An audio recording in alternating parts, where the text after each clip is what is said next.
앞에만 학생들 안 앉으면 될 것 예, 같아요. 예. 그러면 저 하고 있는 거죠? 네, 방금 들어가지고 예. 자 이따 올라오겠습니다. 원래 저기 물리학과 주시 여기 물리학과 주시는 거예요? 저요? 네. 저는 물리반도체. 아, 그러면은 이따 카톡 하든지 대충. 네, 알겠습니다. 네. 고마워요. 네. 아, 그 오늘 진로 많이 나가면 네. 목요일 시험 때는 안 할 수도 있을 것 같거든요. 왜냐면 우리가 목금 수업이니까. 아, 그래서 그거는 제가 카톡을 알려드릴게요. 아, 네, 알겠습니다. 네, 어쨌든 오늘 진로 나가면. 네. 네. 감사합니다. 자, 빨리 시작하고 빨리 끝내자잉. 뭐 5분 남았는데 누가 또 온다는 친구 있나? 네. 저기 물리학과는 이 정도만 올 것 같은데, 그치? 다들 저기 일정이 있어가지고 그래서 바로 시작해도 될 것 같아. 한번 집에 가야지. 조금만 기다려.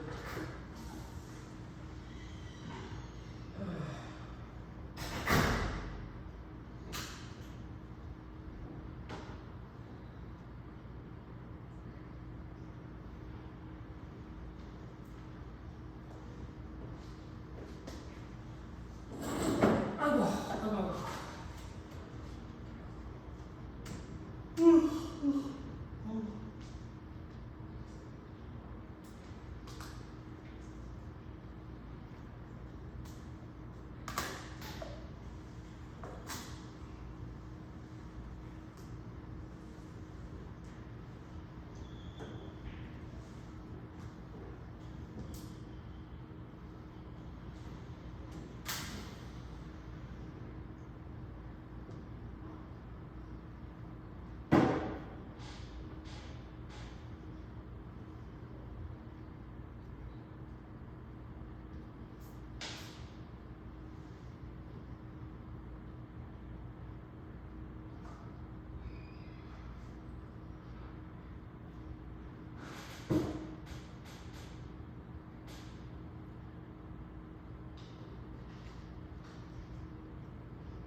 자, 그럼 시작해 볼까요?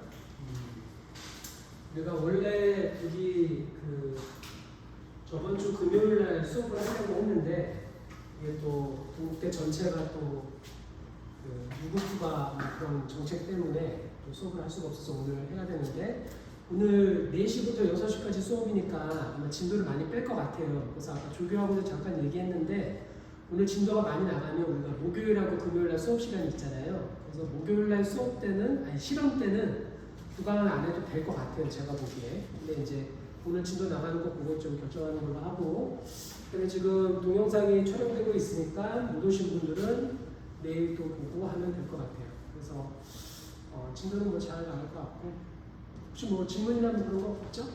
네, 시작해볼까요? 네. 자, 우리가 저번에 전류 쪽 얘기하다가 갑자기 초전도체로 빠지는 바람에 우리가 딴 얘기를 좀 많이 했어. 근데 이제 그게 결코 헛되이 쓴 건 아니고 어차피 뒤에 초전도체 부분이 나오니까 그때는 좀 얘기를 덜 할게요. 그렇죠? 그래서 저번 주 목요일 날 웬만한 얘기를 다 했었고 오늘은 여기 26장하고 27장 진도를 좀 빼는 걸로 좀 봅시다. 그래서 기억나시는 거 모르겠는데 일단 전류부터 얘기했었죠. 지금 같은 경우는 전기장 부분을 얘기하고 있었는데 차지를 띤 입자가 움직이지 않는 상황에서 전기장을 봤었어요. 근데 전에도 말씀드렸다시피 차지를 띤 입자가 움직이기 시작하면은 그 움직이는 방향이 회전하는 방향으로 자기장이 생긴다고 했어. 그래서 중간고사 끝나면 그 움직이는 전하에 대해서 얘기를 할 거고, 그러려고 하면 필연적으로 알아야 되는 전류 파트죠. 그렇죠? 전류라고 하는 거는 어차피 단위 시간당 움직이는 거를 우리가 얘기를 하는 거니까 처음에 이렇게 뒷발을 하면 크게 무난할 것 같아요. 그렇죠? 그래서 지금 이거는 어떻게 보면은 거시적인 부분의 전류인 거고, 뒤에 보면 이제 마이크로스코픽한 부분으로 좀 그런 이제 드루드 모델이라고 하는데, 그 부분으로 또 우리가 전류를 살펴볼 수가 있는데, 이렇게 하면 이제 드리프트 벨로시티, 아마 거기까지 나갔던 걸로 제가 기억을 해요. 그렇죠? 그래서 이 부분은 좀 신속하게 나가면 될 것 같고, 여기 나와 있는 것처럼 저번 주 목요일날도 말씀드렸다시피 우리가 단위 면적에 대한 얘기는 없어요. 전류에서 단위 시간당 그 단면을 통과하는 전하량이기 때문에 전류를 델타 Q분의 델타 T분의 델타 Q로 이렇게 디파인한다. 그래서 이거는 뭐 고등학교 때도 많이 보셨을 거고, 그다음에 저번 주 목요일에도 말씀드렸다시피 초창기 때 우리가 디파인을 할 때 플러스 차지의 움직임을 전류 I로 봤다는 얘기죠. 원래 차지는 기본적으로 마이너스인 전자의 움직임을 갖고 얘기하는데, 우리가 처음에 디파인을 할 때 플러스 차지를 봤기 때문에 거기에 맞춰서 모든 걸 얘기를 하겠다. 그렇게 보시면 될 것 같아요. 자, 그 다음에 순간 전류 같은 경우는 당연히 어느 순간인 거죠. 타임 인터벌이 아니라. 그래서 보통은 이렇게 표현을 하지. 평균 전류는 델타 Q분의 델타 T가 되는 거고, 이거는 dQ분의 dT가 된다. 그래서 그 순간에서의 어떤 순간 전류를 보겠다. 그 다음에 MKS 유닛은 암페어로 디파인했지만, 내가 dQ분의 dT니까 쿨럼 퍼 세컨드가 되는 건 뭐 당연하겠죠. 그렇죠? 이거는 뭐 쭉 넘어가도 될 것 같아요. 그렇죠? 자, 아마 여기 미시적인 모델 이거 하다가 말았는데, 이거 눈으로 봐도 될 것 같아요. 그렇죠? 어차피 여기 보면은 새로운 변수가 들어오는 거지. 여기 보면은 전하 운반자 밀도라고 들어와요. 내가 밀도이기 때문에 단위 부피당 캐리어 숫자를 우리가 밀도라고 디파인할 수가 있는 거죠. 근데 요 델타 V 대신에 이걸 상세하기 위해서 같이 델타 V를 써주면 내가 캐리어의 개수가 나오는 거잖아. 그 캐리어의 개수에 단위 전하당, 단위 전자당, 단위 캐리어당 차지를 곱하게 되면 전체 움직임 델타 Q가 되겠다는 거죠. 메이크 센스 하죠? 자, 그래서 이 델타 V 볼륨을 우리가 단면적에서 움직인 델타 X만큼 곱해도 되는 거잖아요. 그렇죠?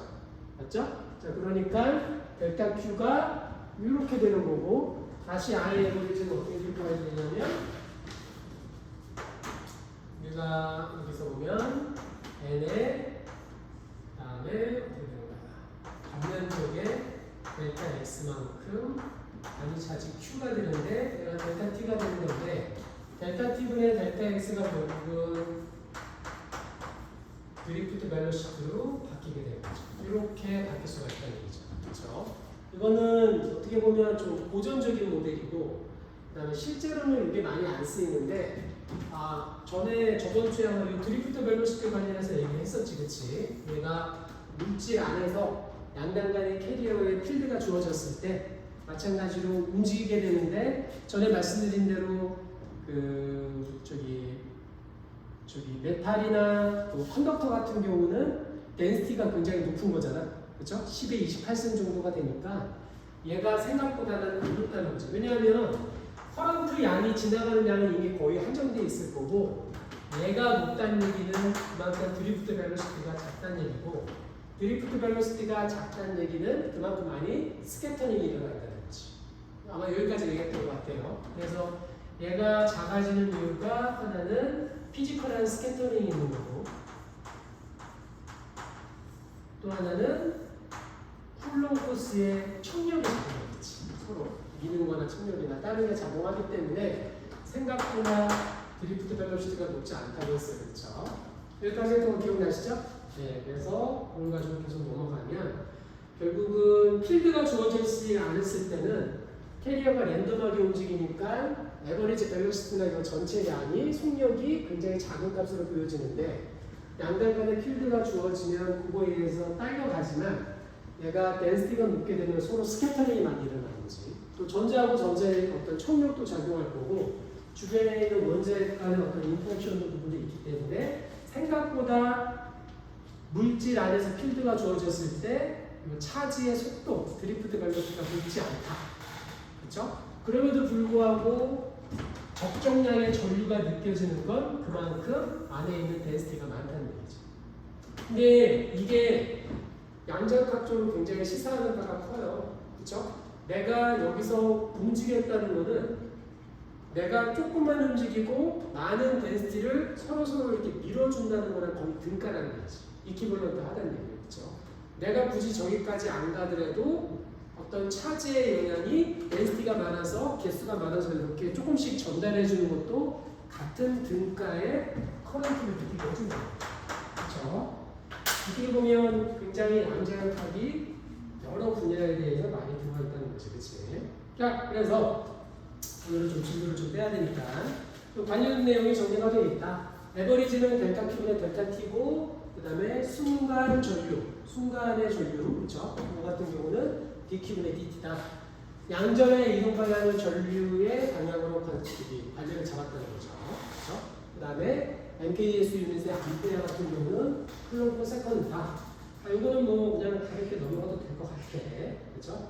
그래서 앞에서 얘기한 것처럼 미시적인 모델에 의하면 여기 에버리지 커런트가 차지의 덴시티하고 단위 면적하고 드리프트 벨로시티하고 어차피 전환량은 주어져 있으니까 이렇게 주어질 수 있다는 얘기죠. 그렇죠? 근데 I 에버리지에 만약에 단위 면적으로 나누게 되면 얘가 전류 밀도잖아요. 고등학교 때 배운 것처럼. 그렇기 때문에 얘는 얘네 드리프트 벨로시티의 Q가 되니까 전류 밀도가 높으려고 하면 차지가 많던지 간에 아니면 그 안에 드리프트 벨로시티가 많던지 간에 둘 중에 하나가 돼야 된다는 얘기지.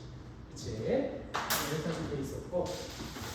자, 그래서 10의 마이너스 4성 정도밖에 안 된다. 우리 저 시스템 반도체학과 현무라고 했지? 오늘은 현무랑 얘기해보자. 그치? 잘 보였다. 그치? 자, 그린 26.4에서 내 영역을 수평으로 통과하는 크기, 여기 수업 진도 나갔냐? 니네 수업에서? 근데 퀴즈 다 안 하고 넘어갔어. 아, 퀴즈 안 하고 넘어갔어? 퀴즈가 되게 중요한데. 이거 한번 해보자, 그러면은. 야, 양전에서 때 전류가 가장 큰 것부터 순서대로 한번 나열해봐.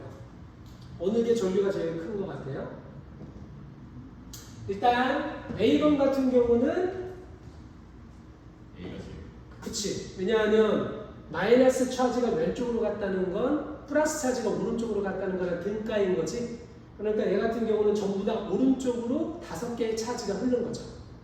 맞죠? 그러니까 전류는 단위 시간당 어떤 면적에 흘러간 총 전하의 양이잖아. 그러니까 얘가 전류가 제일 클 것 같아. 5개가 오른쪽으로 지나갔어. B번은?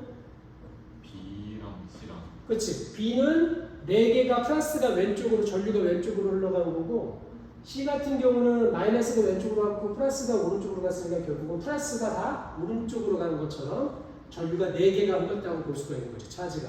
얘는 2개밖에 안 이룬 거죠. 그래서 그렇게 보면 되고. 강한데?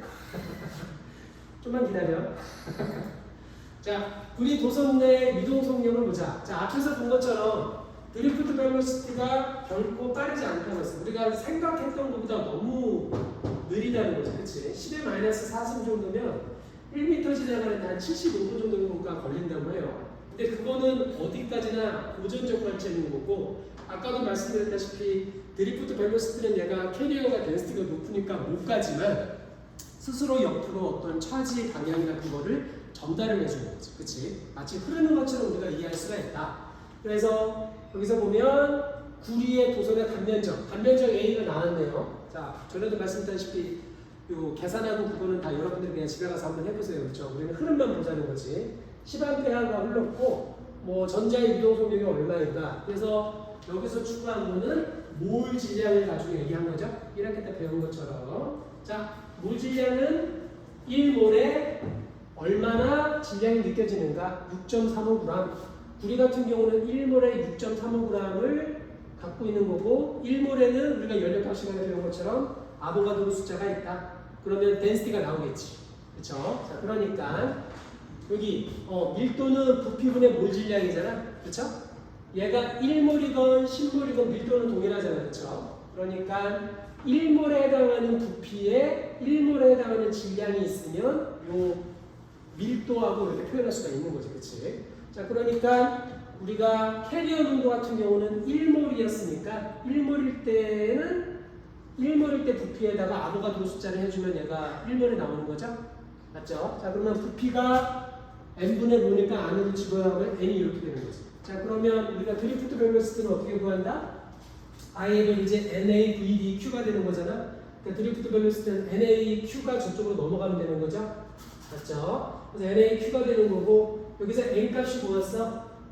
n분의 1이 아보가드로 숫자 NA로에 위로 올라가서 m에다가 i가 들어가요. 여기다가 숫자 다 집어넣으면 되는 거죠. 그렇죠?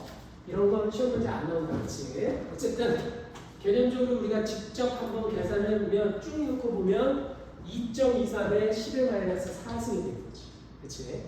자, 그러면 우리가 드리프트 벨로시티가 이렇게 되어 있는데 만약에 뭐야? 밀도가 높아지면 어떻게 될까? 밀도가 높아지면 드리프트 벨로시티는 어떻게 되죠? 커져요? 작아져요? 뭐 그냥 보면 되잖아. 우리 빨리 나가자. 밀도가 높아지면 작아지는 거지, 그치? 우리가 지금 303호에 6명이 있는데 여기에 갑자기 50명이 들어오면 나는 저기 문까지 나가는데 굉장히 느린 속도를 가져간다는 얘기지, 그치? 자, 그러면 어떻게 되는 거야? 만약에 I 값이 커지면 밀도랑, 그치? 그런 게 있는 거죠, 그쵸? 어쨌든 도미넌트한 게 밀도라는 얘기지, 밀도. 드리프트 벨로시티를 결정짓는 게 밀도가 가장 큰 영향을 미친다.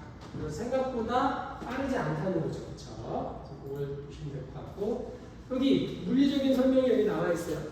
유동 속력이 매우 작다. 전자의 유동 속력이 이렇게 느린데 어떻게 전기 스위치를 켜는 순간 전등이 불이 켜지는지 오늘 받게 된다. 바로바로 일렉트릭 필드를 옆으로 전달을 해주는 거죠, 그렇죠? 그렇죠? 네, 이렇게 우리는 6문밖에 없어서 개별 속도는 빠르지만 저기까지 가려면 또 물리적인 시간이 필요하잖아. 근데 사람이 50명이 되면은 개별 속도는 스케터링 때문에 늦게 가지만 이렇게 밀면 쭉쭉쭉쭉 밀려서 도미노처럼 간다는 얘기죠. 그 얘기예요. 그렇죠? 물리적으로는 등가다. 그렇죠? 전혀 문제가 없다. 그 얘기를 하는 거고 많은 사람들이 전자의 속도가 물질 안에서도 그렇고 빛의 속도에 가깝다고 말을 해요. 근데 절대 아니라는 거죠. 전자의 속도는 빨라봤자 10의 6승밖에 안 돼요. 빛의 속도는 10의 8승이잖아요. 그래서 또 물질 안에서 드리프트 벨로시티 보면 굉장히 느리잖아요. 그렇지? 그래서 생각보다 차지의 속도가 빠르지 않다. 이렇게 보시면 될 것 같아요. 조금 늦게 왔네. 우리 멜린 조공하고, 그치? 저기 대충 할 거면 물리학과 오시면 안 왔지? 자, 이제 저항을 보자. 자, 저항은 전류밀도 아까 얘기했죠. 단위 면적당. 그러니까 현무야, 전류밀도를 우리가 왜 고려를 해야 될까? 그냥 전류라는 개념이 잘 들어왔는데 우리가 전류밀도를 고려를 해야 되는 이유가 뭘까요? 대충 이렇게 그것 좀 이렇게 좀 해봐. 콧밥을 때려봐.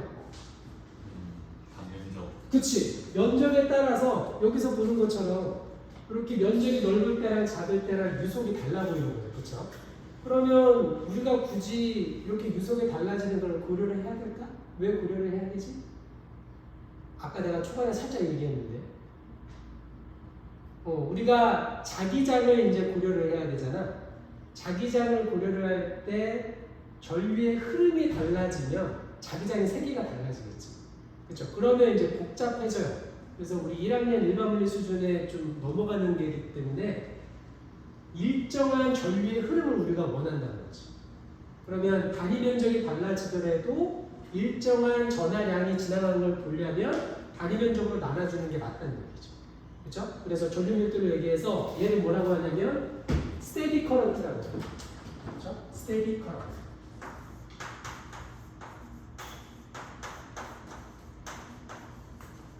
자, 이거는 왜 그러냐면 우리가 첫 번째 전기장 배울 때 뭐만 공유한다고 했었죠?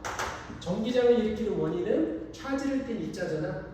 차지를 띤 입자가 고정되어 있을 때 움직이지 않을 때만 얘기한다고 했었죠. 왜냐면 움직이면은 상대 속도라든가 여러 가지 고려에 대해서 1학년 범위를 벗어나는 거지.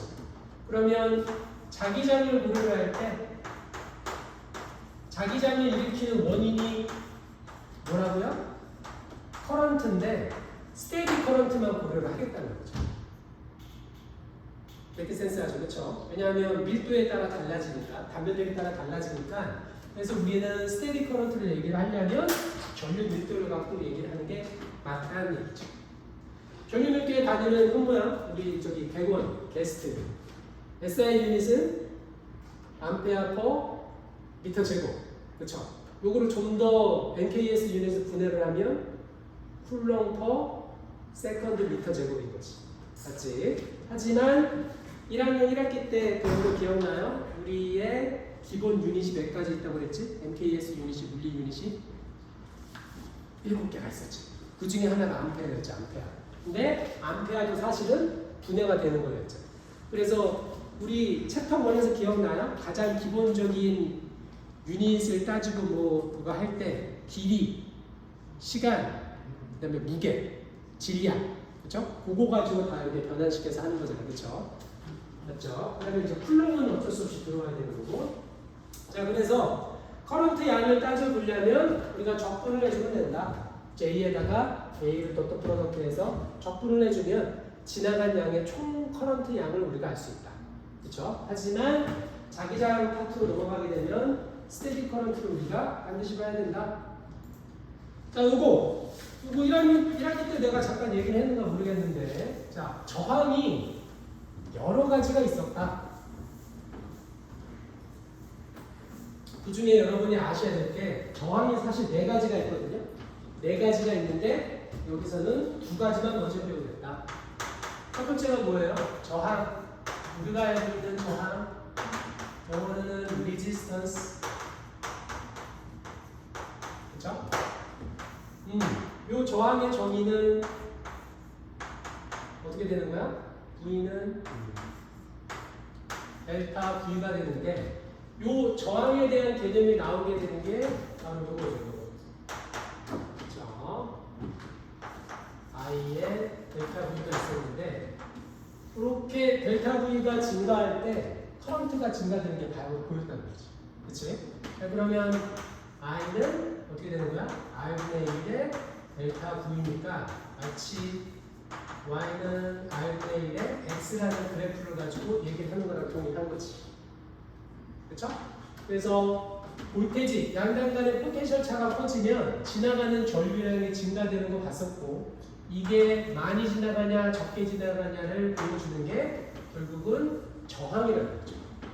그렇죠? 이 기울기의 요소가 저항이라는 얘기지. 자, 그러면 저항을 다시 물리적으로 푼 거야. 물리적으로 한번 디파인을 해봐.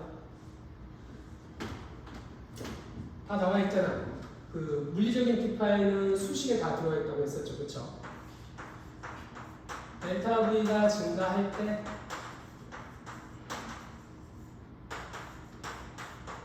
I가 증가 또는 감소되는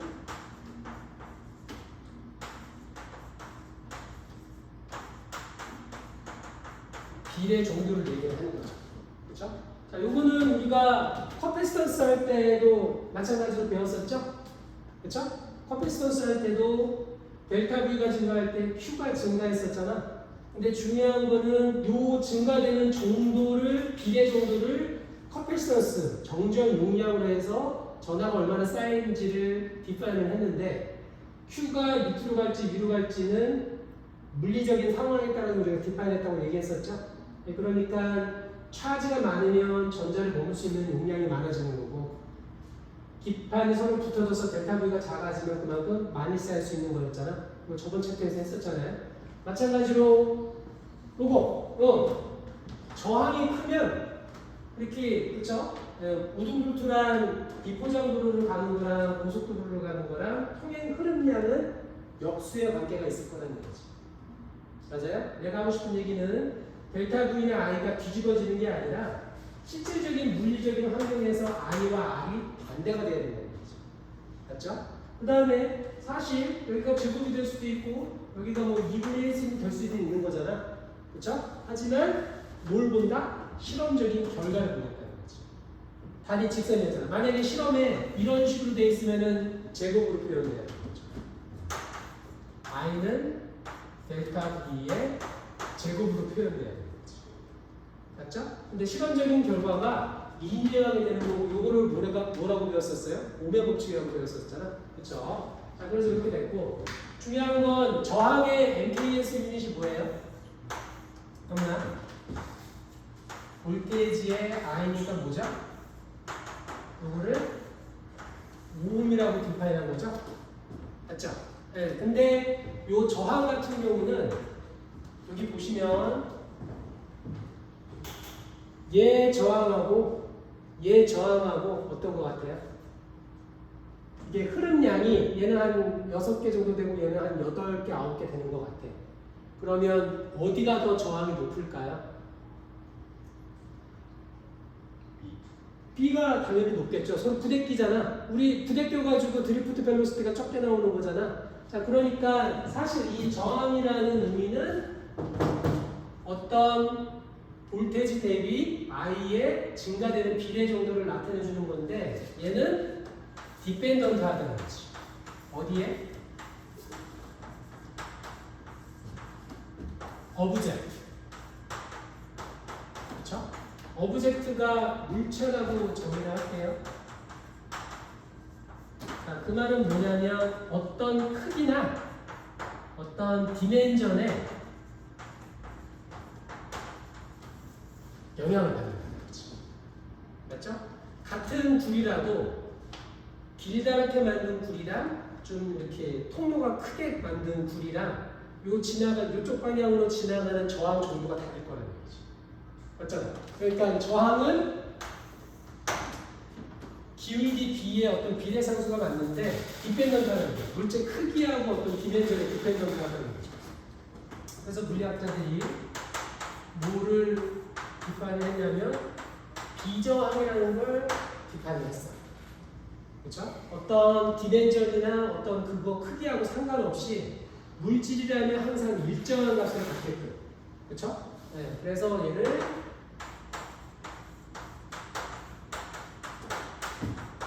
SSDBT라고 하고 저항을 R로 하고 비저항은 이렇게 디파인을 했어요. 밀도처럼 생겼네요. 그렇죠? 이거는 우리가 어떻게 디파인했느냐? 델타 V하고 I잖아. 그러면 우리가 이 델타 V하고 I에 넣을 수 있는 디멘전을 집어넣을 수 있는 게 뭐가 있었죠? 델타 V는 마이너스 2필드의 DS였잖아요. DL이었잖아요. 그렇죠? 자, 그러니까 2는 어떻게 되는 거죠? 이 필드는 볼테이지 대비 미터로 나눠주면 되는 거지. 맞아요? 네, 그러니까 디멘전을 집어넣자는 거지. 맞아요? 이 필드하고 델타 V는 거의 분가잖아. 같은 개념이잖아요. 그렇죠? 그래서 볼테이지 대비 미터. 그 다음에 커런트 대신에 우리가 디멘전을 넣을 수 있는 게 앞에서 배운 게 뭐가 있었어? 전류 밀도. 전류 밀도, 그치? 자, 그러니까 커런트 대비 미터 제곱을 넣게 되면 어떻게 되는 거야? 옴의 미터가 비저항의 MPS 유닛이라는 거지. 됐어요? 자, 요거는 나 원래 노란색을 선호하는데 노란색이 없어. 빨간색을 쓸까? 파란색을 쓸까? 야, 네가 알아서 해. 빨간색으로 할게. 요거는 인디펜던트 하다는 거지. 인디펜던트 on dimension. 그쵸? 어떤 크기나 그런 거에 상관이 없는 거예요. 그쵸? 자, 그래서 얘는 뭐에 관련된 거다? 얘는 머티리얼. 그쵸? 어떤 물질이 정해지면 비저항은 값이 정해져 있어요. 그렇게 디파인할 수 있다는 얘기지. 괜찮아요? 왜냐하면 I하고 델타 V의 어떤 비례적인 상관계가 나왔는데 요 같은 경우는 디멘전에 너무 디펜던트한 저항값을 보여준다는 거죠. 그래서 어떤 물체 크기나 그거에 상관없이 물질에 해당하는 인디펜던트한 디멘전의 인디펜던트한 걸 얘기하려면 얘를 전류 밀도로 바꾸고 델타 V를 이 필드로 바꿔서 얘기를 하면 된다는 얘기죠. 됐어요? 비저항의 정의 되게 괜찮죠? 자, 여기서 하나 정의가 또 나와요. 그러면 컨덕티비티. 컨덕티비티는 비저항의 역수다라고 디파인을 하겠다는 거지. 어떤 전도도가 높은 거. 그쵸? 자, 그러면 현문. 비저항은 물질의 고유한 기본 값이죠. 그쵸? 그럼 컨덕티비티는 물질의 고유한 값일까요? 뒷친구는 고개를 끄덕였고, 우리 현무는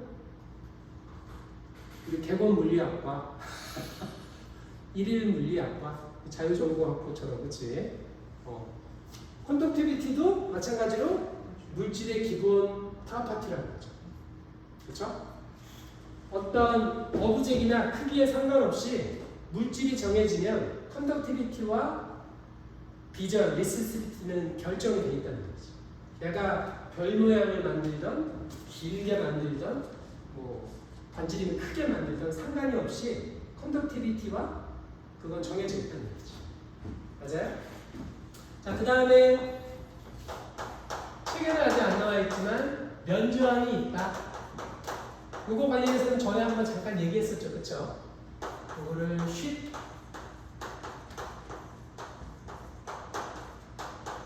레지스턴스. 자, 요거 디파인은 조금 복잡한 얘기가 있으니까 여기서 빼겠어요, 그쵸? 진도 나가니까 나중에 기회 되면 같이 얘기하고. 그 대신 메탈하고 컨덕터 관련해서 얘기할 때 제가 요 면저항 얘기를 했어, 그치? 면저항이 왜 쓰여야 된다고? 면저항을 왜 고려를 해야 된다고 했죠? 그치? 그러니까 결국은 서피스에 있는 저항만 보겠다는 거잖아. 내가 이런 벌크인데, 스피어로 된 벌크인데, 요 안에 요 고유의 모양의 어떤 저항, 리지스턴스가 있고, 요 물질 자체에 리시스티가 있지만, 내가 원하는 거는 면저항이죠. 쉿 리지스턴스. 표면에 있는 저항. 이걸 왜 한다고? 전극을 우리가 판단할 때는 면저항을 본다고 했죠. 전극을 판단한다는 게 무슨 말이지? 메탈하고 컨덕터에서 캐리어는, 차지는 어디에만 있어? 서피스에만 있죠. 서피스. 그러니까 벌크 저항은 중요하지 않아. 요 밑에서 돌아다니는 저항은 나는 관심 없고, 나는 전극의 저항을 측정하려고 하면 면저항을 봐야 되는 거지. 그치? 그래서 그거에 대한 디파인은 나중에 시간 되면 얘기를 하겠다. 괜찮죠? 오케이. 자, 그러면 결국은 두 개를 합쳐야지 물리하는 사람들이 맨날 이렇게 통합 이론을 뭐 하는 거잖아. 그치? 저항과 비저항의 어떤 상관관계를 어떻게 결합을 시킬 건가? 그게 관건이겠죠? 그쵸? 이거를 내가 저번 주에 작년에 시험을 냈던가 기억이 안 나네. 어쨌든 지금 저기 강사님들이 또 문제를 다 주셨는데 아직 제가 출하고 못했어. 네, 그래서 그렇게 돼 있다. 자,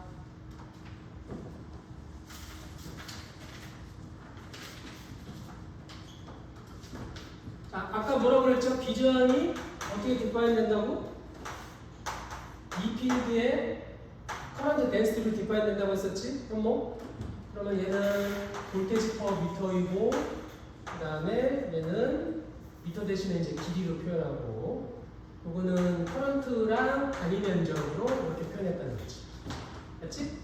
자, 그러면 V분의 I가 될 거고, 얘는 길이분의 면적 A가 됐다는 거지. 맞아요? 공부 괜찮아? 그러면 I분의 V가 뭐죠? 저항이었죠, 저항이었잖아. 저항. 그치? 네. 저항의 디파인이 이거였잖아요. 저항의 디파인이 델타 V분의 I였잖아. 그치?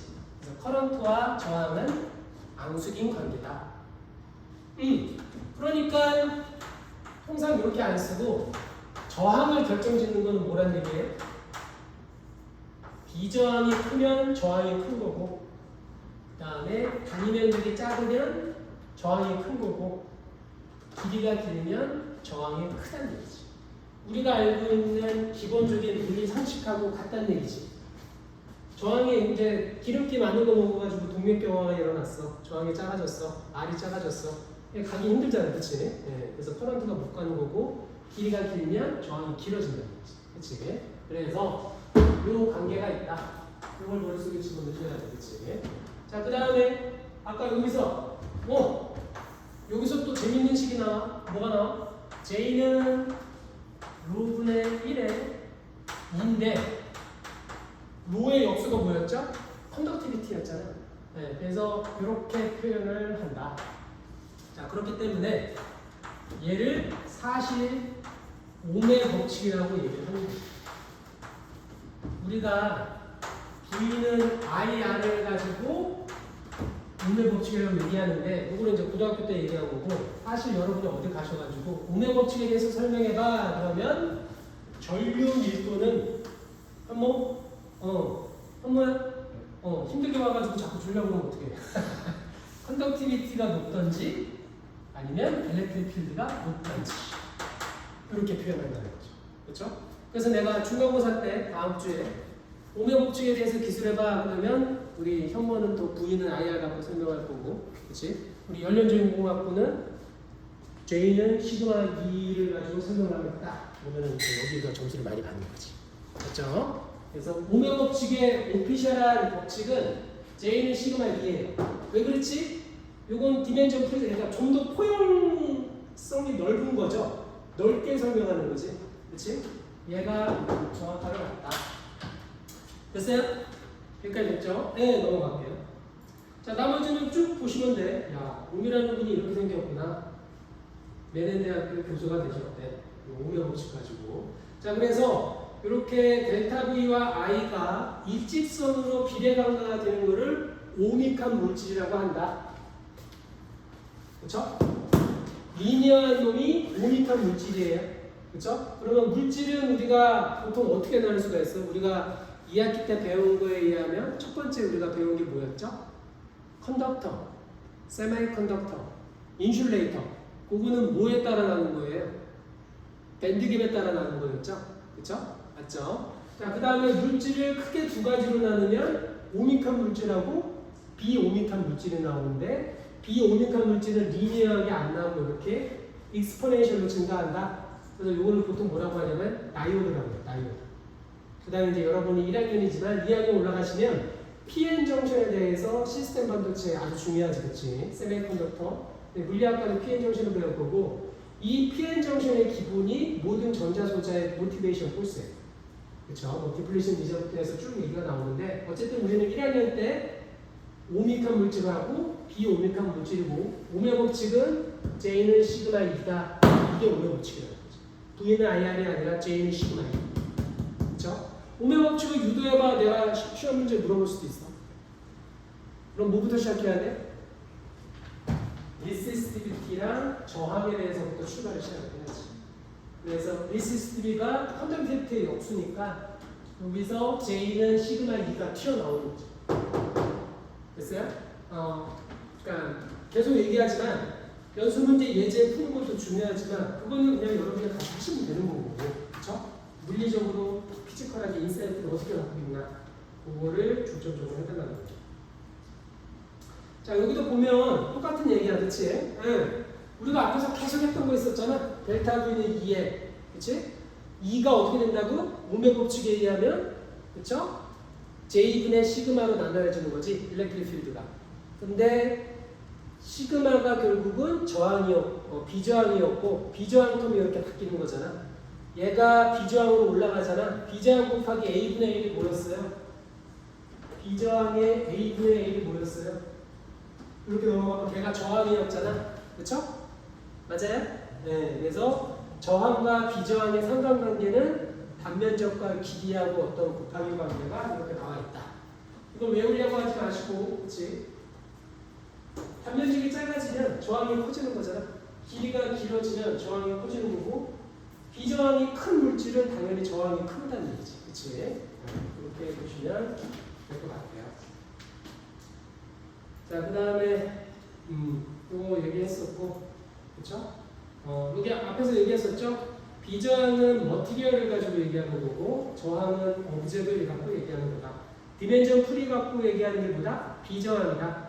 그렇죠? 디멘전에 디펜던트한 놈은 저항이고 우리가 실험 시간에 많이 하는 것처럼 오른쪽부터 읽으면 되는데 저항을 그렇죠? 노란색이 4번이고 빨간색이 2번이니까 두 자리 숫자에다가 10의 몇 승이냐? 검정색은 10의 1승이다.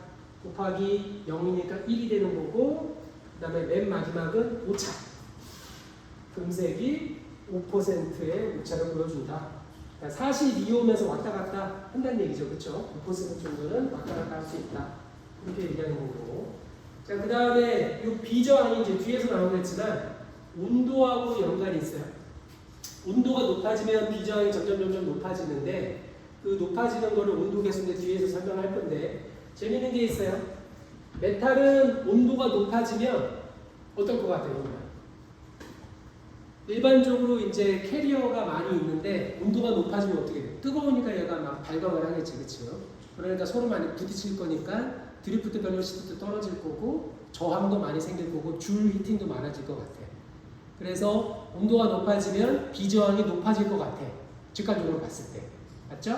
근데 이 밑에서 보면 탄소, 저마늄, 실리콘 아주 대표적인 세미컨덕터 사가 원소잖아요. 그렇지? 사가 같은 경우는 마이너스가 붙었다는 얘기는 뭐예요? 온도가 높아지면 높아질수록 비저항이 줄어든다는 얘기죠. 그치? 왜 그러느냐? 뒤에서 설명하겠지만, 이제 다음 페이지에 다음 섹션에서 설명할 건데, 캐리어 덴시티하고 또 차이가 있어요. 그쵸? 그러니까 메탈 같은 경우는 이미 캐리어 덴시티가 높기 때문에 너무 많아서 얘가 온도가 높아지면 부대끼면서 비저항이 높아지는데, 세미컨덕터는 그거에 비해서 캐리어 농도가 굉장히 낮단 말이에요. 덴시티가. 그쵸? 그래서 오히려 캐리어 덴시티가 증가하면서 캐리어 덴시티가 증가하면 어떻게 돼요? 컨덕티비티가 높아지는 거지. 아까 전류 밀도랑 전류가 그 마이크로스코픽한 모델에서 N값하고 비례했었잖아. VD, 드리프트 벨로시티랑 전자 밀도하고 비례가 있었잖아. 근데 세미컨덕터는 원래 양이 메탈보다 캐리어 덴시티가 낮으니까 우리처럼 온도가 높아지면 캐리어 덴시티가 높아진단 말이야. 그러면 컨덕티비티가 높아지는 거지. 그러니까 온도가 높아지면 높아질수록 비저항이 떨어지는 거죠. 그래서 마이너스로 표현돼요. 그렇죠? 그래서 세미컨덕터는 비저항 계수가 온도 계수가 마이너스로 표현된다. 그렇게 이해하시면 될 것 같아요. 뒤에서 다시 얘기할게요. 앞에서 얘기했다. 오매물질하고 비오매물질, 다이오드 같은 경우. 자, 이거 같은 경우는 결국은 뭐야? 여기서 보면은 저항이 증가하면은 요 그래프가 다이오드에서 위로 올라갈까 기울기가 밑으로 내려갈까? 저항이 증가하면 저항의 역수가 기울기라고 했어. 저항이 증가하면 기울기가 이게 뭐야? 밑으로 내려가는 거지, 그렇지? 다시 표현하면은 이렇게 돼 있는데 저항이 증가하면 얘가 이렇게 다운이 되는 거지. R이 증가하면, 그렇죠? R이 증가하면 다운이 되니까 전류는 어떻게 돼? 감소하고 전압은 증가하는 거지. 기울기가 밑으로 내려가잖아. 맞아요? 네. 그래서 순방향 같은 경우는 전류가 증가되는 방향으로 하고 요 다이오드는 역방향 같은 경우는 전류가 어떻게 돼? 감소가 되는 거지.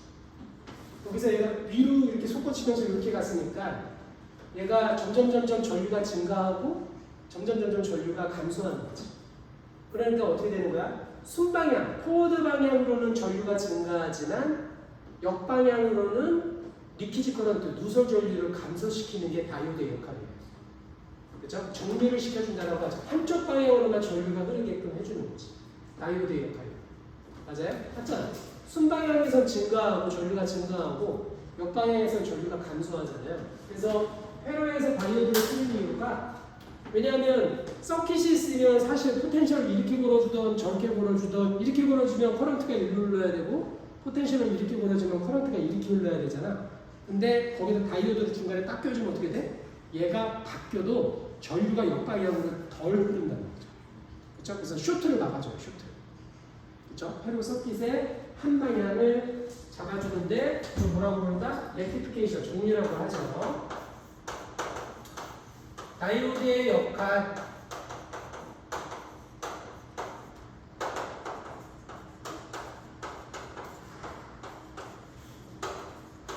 한쪽 방향의 전류 흐름을 가져와서 정류, 즉 애플리케이션을 할 수 있다. 그러니까 반대 방향으로 커런트가 흐르는 걸 막고 싶으면 뭘 꽂아놓으면 돼? 다이오드를 꽂으면 돼. 맞아요? 네. 그래서 포워드는 전류를 증가시키고 리버스는 줄이고 오매 법칙, 오매 물질이 끼면 어떻게 돼? 얘는 순방향이든 역방향이든 다 같이 흐르는 거지. 주어진 포텐셜에 따라서. 그러니까 메탈은 쇼트가 나는 거죠. 그렇죠? 컨덕터는 쇼트가 나는 거고 이거를 써야 된다. 여기까지 됐나요? 그렇죠? 네. 벌써 40분이 지났어요. 달리자. 계속 달리자. 자, 앞에서 얘기한 것처럼 앞에 다 얘기했네, 그치? 예, 전류가 이렇게 표현되고 드리프트하고 전류 밀도로 표현됐었잖아. 전자 밀도, 그렇죠? 그래서 전류 밀도는 A분의 I니까 NQVD가 되고 앞에서 유도한 것처럼 오메 법칙은 J는 시그마 E로 표현할 수 있다. 그리고 유도하실 줄 알아야 돼요. 그렇죠? J는 시그마 E 유도하실 줄 알아야 돼요. 분명히 물어볼 것 같아요, 다음 주에. 자, 그래서 뭐 앞에서 얘기했으니까 넘어가도 될 것 같아요. 이거 계속 반복되는 건데, 그치? 넘어가도 될 것 같아요. 뭐 단위는 뭐야? 시그마. 컨덕티비티의 단위가 뭐였죠? 왜냐하면 비저항의 단위가 아까 계산한 거에 의하면 5옴 곱하기 미터였잖아. 그러니까 컨덕티비티의 단위는 5옴 미터분의 역수가 되는 거지, 그치? 그래서 이거는 이제 지멘스라고 얘기하는데 뭐 지금 여기서 얘기할 필요 없을 것 같아. 그래서 이게 되는 거만 보면 된다. 현무가 한번 풀어보자. 자, 청강와가지고 어디 지금 핸드폰을 만져? 여기 봐봐. 여기 원통형 도선의 반지름이 R이고 길이가 L인데 R과 L이 모두 2배가 되면 도선의 저항은 어떻게 돼? 아까 오메 법칙을 통해서 구한 것처럼 저항은 비저항이 크면 클수록 증가하고 단면적이 작으면 작을수록 길이가 길어지면 길을수록 커지는 거죠. 그래서 단면적이 원통형 도선이라고 했으니까 파이 R 제곱분의 L이잖아. 얘가 2배가 된다고 하면 어떻게 되는 거야? 분모가 더 커지는 거야. 분모는 4배가 되는 거잖아. 그러니까 저항이 어떻게 돼? 감소가 된다. 그래서 동맥경화는 반드시 막아야 된다. 그렇죠? 반지름이 커야 된다. 이렇게 보시면 될 것 같아요. 자, 그 다음에 퀴즈 26배에서 다시 한번 가. 자, A번 같은 경우는 무슨 물질이야? 오믹한 물질인 거죠. B 같은 경우는 비오믹한 물질이라고 얘기했었잖아요. 다이오드라고 불렀었고 여기서 전이차가 증가하면 다이오드의 저항은 증가해요, 감소해요? 증가해요? 자, 저항이 커진다는 얘기는 뭐지? 저항이 커지면 기울기가 작아지는 거죠. 그렇죠? 맞죠? 저항이 커지면 그러면 얘가 다이오드처럼 위로 올라갔다는 얘기는 기울기가 좀 위로 올라갔다는 얘기잖아. 그러니까 저항이 작아지면 커런트 양이 커지는 거지. 커런트와 저항은 서로 접수라고 했잖아, 그렇지? 그래서 다이오드는 델타 V가 증가하면 할수록 오메 법칙보다 더 큰 기울기로 올라가잖아. 그러니까 전류가 증가하니까 어떻게 되는 거야? 저항이 감소됐다고 볼 수가 있는 거지.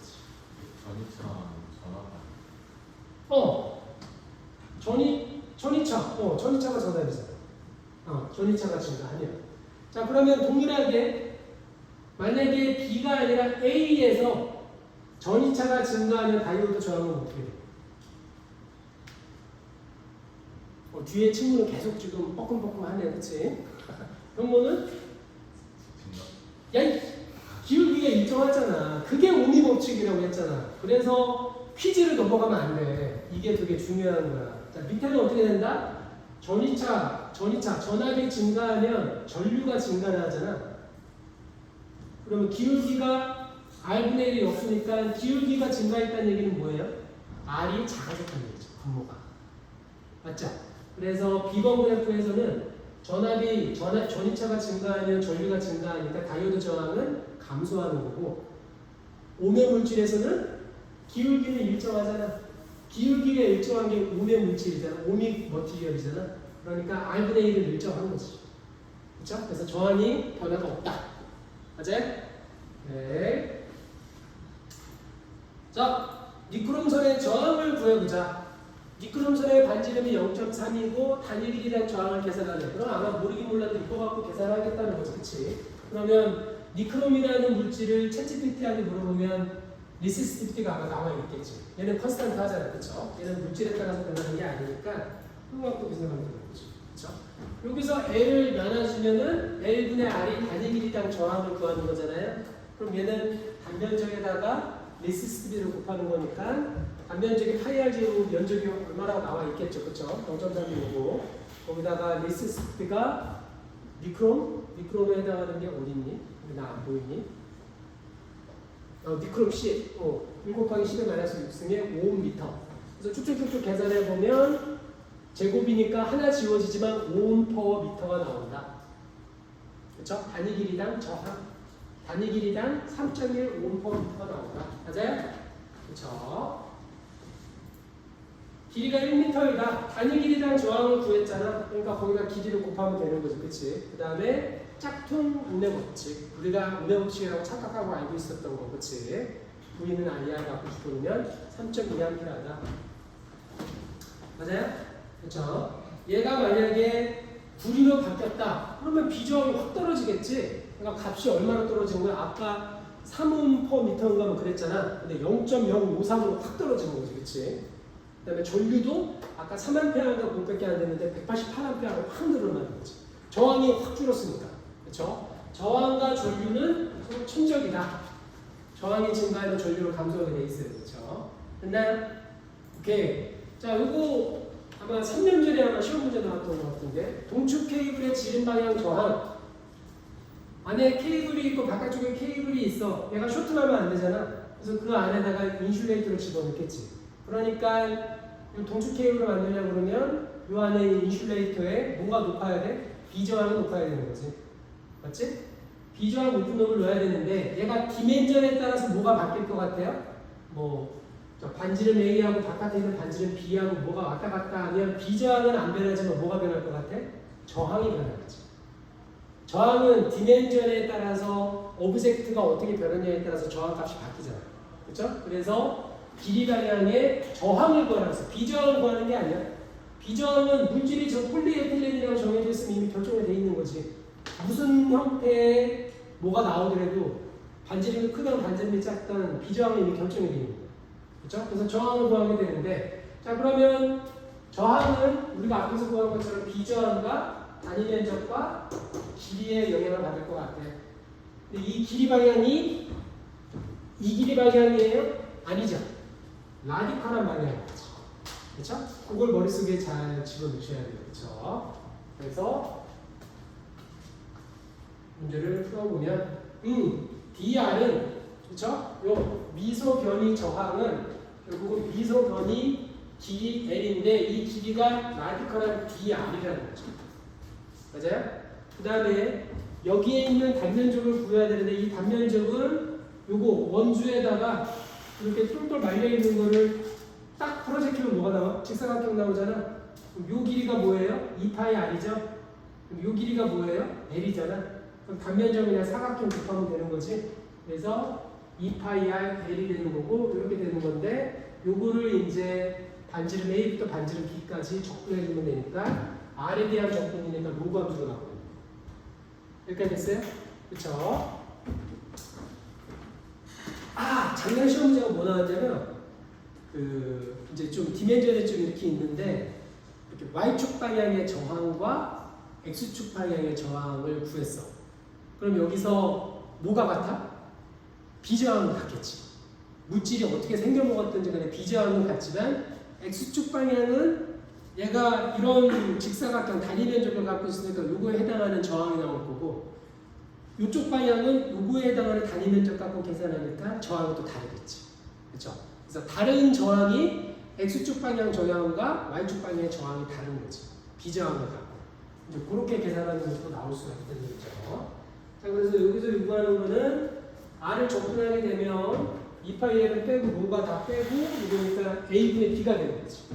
나머지 후루룩 집어넣으면은 1.33에 10에 13승 5이니까 엄청나게 저항이 큰 거죠. 그렇죠? 그래서 잘 절연이 됩니다. 폴리에틸렌.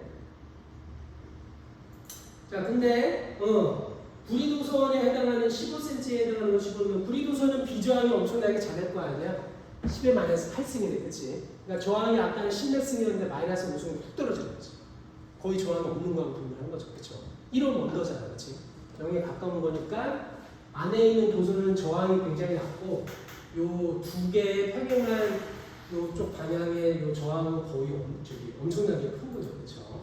자, 이것도 재밌어. A분의 B를 일정하게 하는 방법과 B-A를 일정하게 하는 방법이 있어. A분의 B는 뭐예요? 요 크기의 B를 A 값과 B의 요 크기의 B를 나눈 거를 일정하게 해주는 거야, 그치? 이렇게 센스하죠?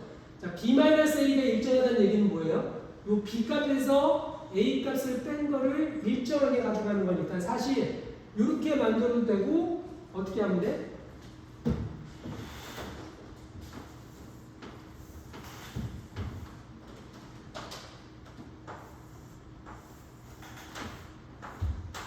이렇게 해도 되고 요 차이가 B-A잖아요. 맞죠? 네, 그러면 이렇게 만들어도 되겠네.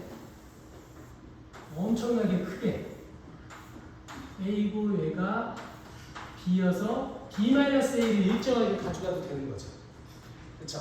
자, 근데 어떻게 돼요? A분의 B가 일정하면 로그 A분의 B가 일정하니까 저항은 일정하게 유지가 되지. 그렇죠? 자, 근데 요 B-A하고 요 B-A하고 차이가 뭐예요? 요 전체에 둘러싸는 요 라디칼 방향의 면적이 다르지. 반지름이 커졌습니다. 그치?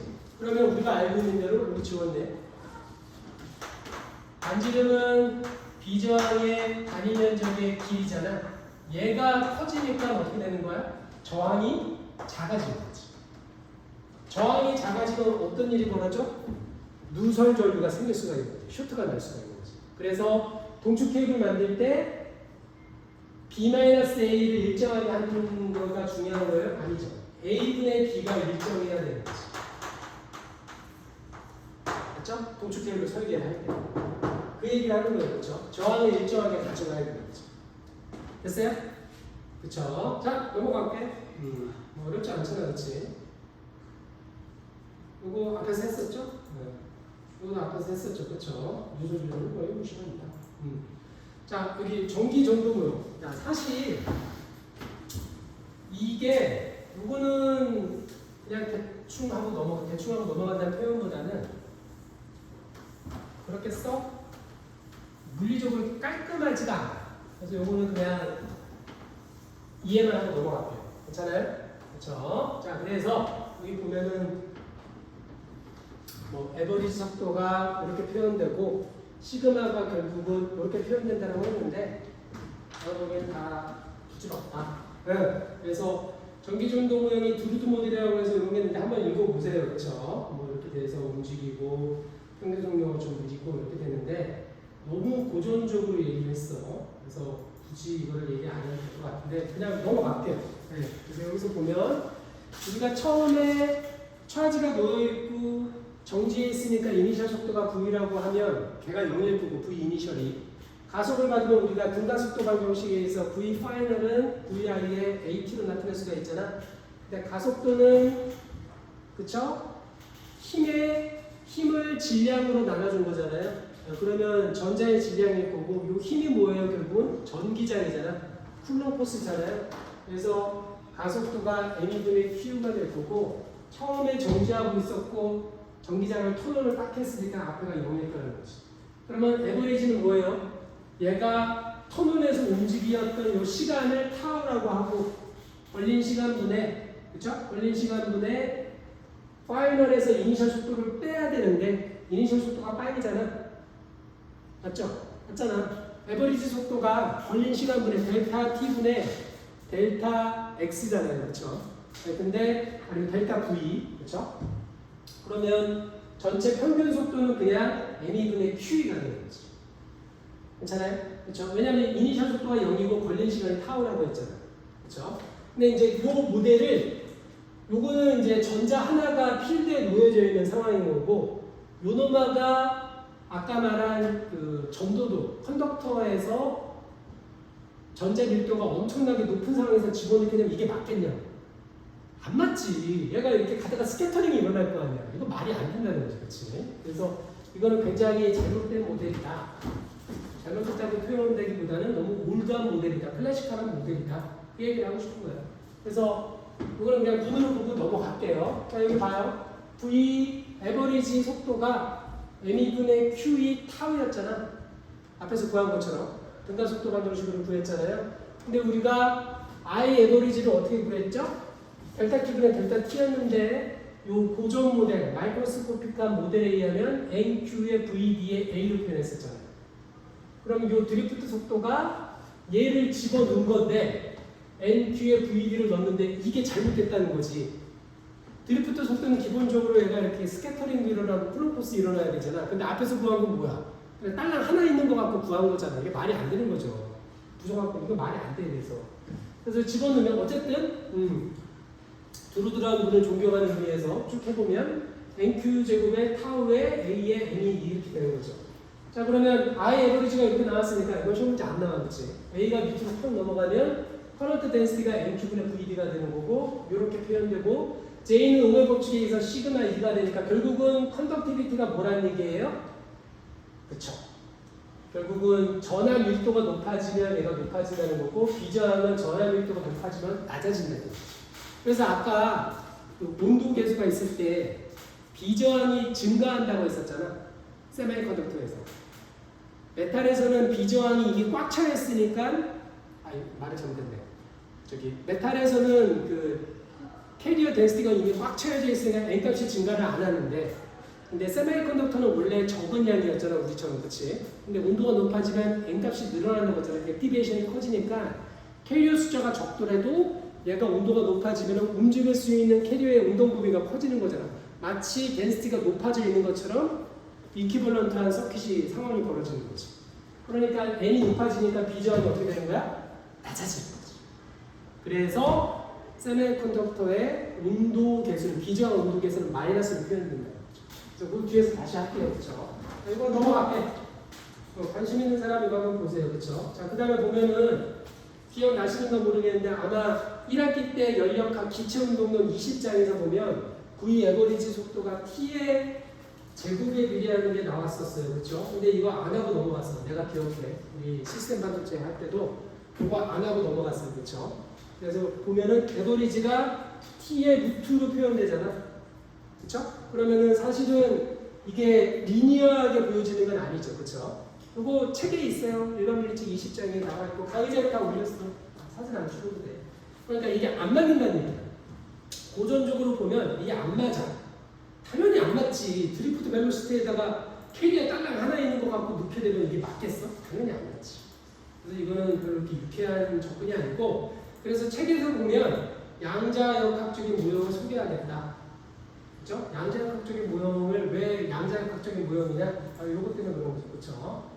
그래서 실험적으로 봤더니 온도가 온도가 아니라 이 비저항이 원래 비저항 값에서 온도가 이제 변화량은 요 대보다 요 계수값이 이렇게 증가되는 게 보였는데 얘가 일반적인 상황에서는 리니어한데 어떤 특정한 T가 절대온도 0에 가까워지면 특정 값을 볼 때 수렴하는 양자역학적인 모델을 보여주는 거지.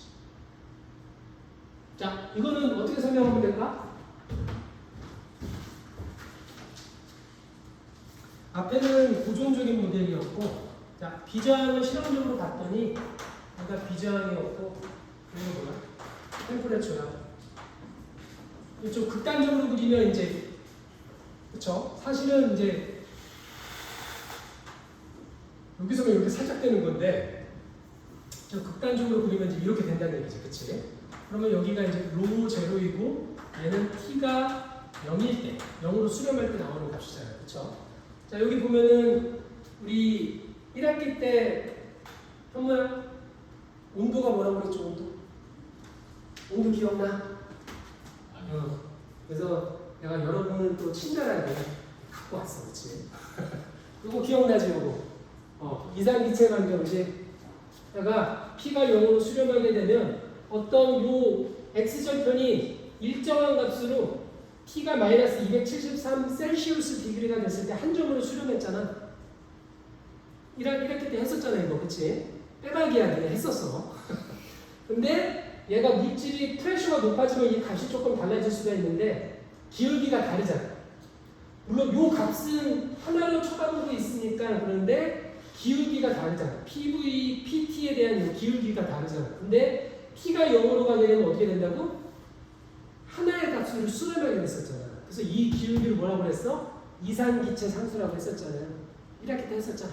응. 그러니까 절대온도 0이라는 얘기는 현무야 이게 물리적으로 무슨 의미라는 거지? 모든 게 다 꽁꽁 얼어붙었다는 얘기죠. 그렇죠? 그래서 여기는 사실은 온도가 일정 이상 어느 특정 이상 온도, 적절한 온도에서는 비저항을 결정짓는 건 뭐다? 요 값이 얼마인지 모르겠는데 여기서 비저항을 결정하는 건 주로 뭐다? 스캐터링. 그 다음에 쿨롱 포스가 작용한다. 요거 초중도체 얘기할 때 얘기했었잖아요. 그렇죠? 저항, 비저항을 결정하는 건 덴시티가 많기 때문에. 하지만 요 존 이쪽에서는 요거를 결정짓는 건 도미넌트함이 뭐다? 디펙. 왜? 캐리어는 여기서 다 꽁꽁 얼어붙어 있단 말이야. 움직이지 않아. 프로즌. 걔를 뭐라고 불러? 절대 온도라고 했었잖아요. 그렇죠? 이거 이하로 쭈그러들 수가 없어. 그렇죠? 아무리 인슐레이터고 캐리어가 좁더라도 우리 요 정도에서는 6명 정도는 충분하게 있단 말이죠. 그렇죠? 근데 온도를 지극히 확 낮춰버리면 추우니까 어떻게 해야 돼? 우리는 지금 이렇게 꽁꽁 붙어야 되는 거지. 그치? 근데 내가 이거 이상으로 지금 못 가잖아. 그치? 근데 고전적으로는 이거 이상으로 못 가는데 특정 조건 이상 온도 탁 넘어가면 얘가 이렇게 합쳐져. 캐리어로. 그래서 그거를 로제 아인슈타인 컨덴션이라고 BCS라고 하는데 그걸로 노벨상을 탔어. 저기. 아 우리 또 노벨상 주간이잖아. 아 나 또 진도 때문에 또 딴 데 세면 안 되는데 이게 우리는 지금 하나도 못하고 지금 그치 일본이 또 탔잖아. 여기 일본에서 오신 분 없지. 일본이 이번에 생리학상하고 또 화학상 탔잖아. 그러니까 거기가 지금 과학 노벨상으로 26개를 탔고 지금 우리는 노벨 평화상하고 노벨 문학상 한강 작가의 그것도 되게 중요한 업적이긴 한데 이제 할 얘기가 많은데 진도 때문에 그렇죠? 이게 좀 집중해서 해야 돼. 그리고 롱텀을 가지고 좀 연구를 해야 되는데 이 정부 과제라는 게 이게 또 다 녹화되잖아 지금 그렇지? 안 되죠. 자 여기는 다시 요 크리티컬한 지점 온도를 따라서 요거보다 온도가 높으면 어떻게 돼? 어디가? 다음 수업 때 야 이씨 다음에 말 그래 요거 이상 스케터미인 거고 요거 이하에서는 양자 각도가 프로즌이 일어난다. 자세한 얘기는 물리학과에 오면 그때 강의를 해줄게. 그쵸? 배우기 싫으면 오지 마.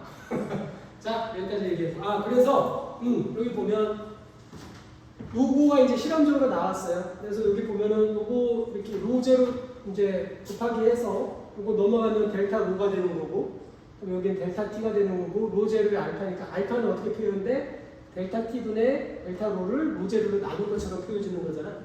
그렇죠? 그러니까 온도가 증가를 하면 그렇죠? 온도가 증가를 하고 하게 되면은 어떻게 되는 거야? 비저항이 높아지는데 그렇지?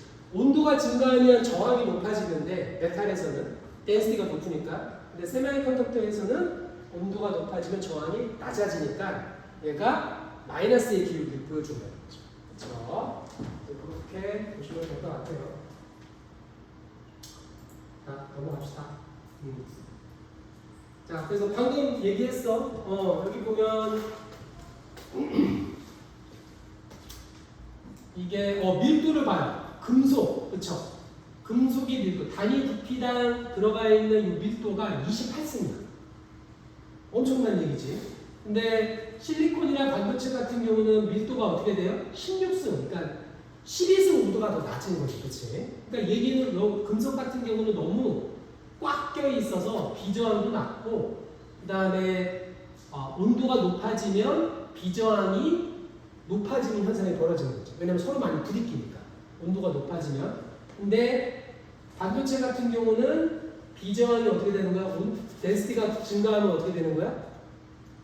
덴시티가 증가하면 비저항이 감소하게 되는 거잖아요. 그렇죠? 왜 그러냐면 반도체는 10의 16승계의 밀도밖에 없으니까 공간이 충분한 거야. 공간이 충분하니까 온도가 높아지면 어떻게 되는 거야? 마치 덴시티가 10에 16승계가 아니라 마치 한 20승계처럼 이렇게 활달하게 움직이는 거죠. 그러니까 덴시티가 증가되는 간접적인 효과를 본다는 거지. 그러니까 증가를 하니까 밀도가 낮아지는 거죠. 말이 좀 혼나네. 비저항이 낮아지는 거지. 근데 메탈 같은 경우는 어떻게 돼? 이미 꽉 차여 있어. 이미 꽉 차여 있어서 드리프트 속도도 지금 10에 마이너스 4승밖에 안 나오니까 온도가 증가해도 N값이 변하지 않는다는 거죠. 그 대신 더 부대끼면서 비저항의 증가를 해버리는 거죠. 그렇죠? 그래서 알파 값이 마이너스가 나오고 감소되는 거니까 기울기가 감소된다는 얘기는 마이너스는 얘기잖아요. 그렇죠? 그래서 그렇게 표현할 수가 있다.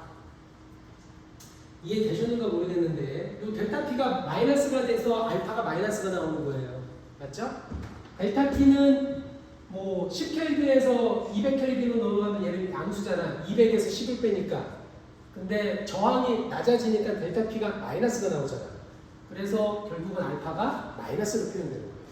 맞죠? 네. 그거의 원인은 뭐다? 도미넌트한 원인은 뭐다? 드루드 모델에 의하면 전자 밀도가 비저항이랑 반비례를 보여주니까 굳이 이 방정식을 이용 안 해도 직관적으로 봐도 그렇다는 거지. 그렇지? 전자 밀도가 높아지면 저항이 감소 증가가 되나? 어쨌든 반대가 된다. 그렇죠? 전자 밀도랑. 자, 그래서 요거 지금 계속 같은 얘기가 나오고 있죠. 그래서 여기 보면은 선형 영역은 그렇죠? 요 리니어한 영역은 주로 전자와 금속 원자의 어떤 충돌에 의해서 스캐터링에 의해서 얘기하는데, 그다음에 온도가 일정 이하로 확 떨어지면 캐리어는 움직이지 않고 부딪히지 않는 거죠, 그렇죠? 그래서 금속에서의 어떤 잔류 저항이라고 표현하는데 금속 내의 결함과 불순물에 의해서 결정이 된다. 근데 T가 0도 이하로는 못 내려가니까 P0는 일정하게 다 수렴되겠죠, 그렇죠? 그렇죠? 그래서 그렇게 되고, 우리 저기 뭐야 혼모가 없어가지고. 우리 저기 뒤에 친구 이름을 까먹었는데 계속 입으로 깜빡깜빡 했으니까 자네가 한번 얘기하는 거죠. 자, 전구에 흐르는 전류가 큰 경우는 어떨 때일까? 스위치를 켠 바로 직후 확 달아오를 때냐? 아니면 어느 정도 그 달아오는 때가 지나서 전구의 밝기가 일정하게 된 부분이냐? 그러니까 어디가 더 온도가 높을 것 같아요? 얘는 상승 곡선이고 상승하는 타이밍이고 여기는 이미 상승해서 세츄레이션이 됐다는 얘기죠. 필라멘트가 히팅이 돼서 빛이 나는 거잖아. 근데 빛의 밝기가 일정하다는 얘기는 이미 온도가 세츄레이션 됐다는 얘기지. 그렇게 봐도 되겠죠? 그렇죠? 자, 그러니까 A번은 온도가 낮을 때, B번은 온도가 높을 때. 그렇죠? 그러면 A번은 저항이 비저항이 낮을 때, B번은 저항이 비저항이 높을 때. 그러니까 전류가 보다 큰 경우는 언제야? A번이 되는 거죠. 그치? 물론 뭐 세미컨덕터는 반대가 되겠죠. 그쵸? 마이너스니까. 이거 갈게요. 자, 초중도체. 여기를 위해서 내가 저번 주 목요일에 많은 얘기를 했죠. 자, 넘어갈게요. 그쵸? 자, 초전도체가 되려면 그러면은 두 가지 큰 특징이 있다고 했었죠. 이름이 무슨 경은이었나? 뭐였지? 맞아? 어우씨. 아직 내가 살아있냐, 그치?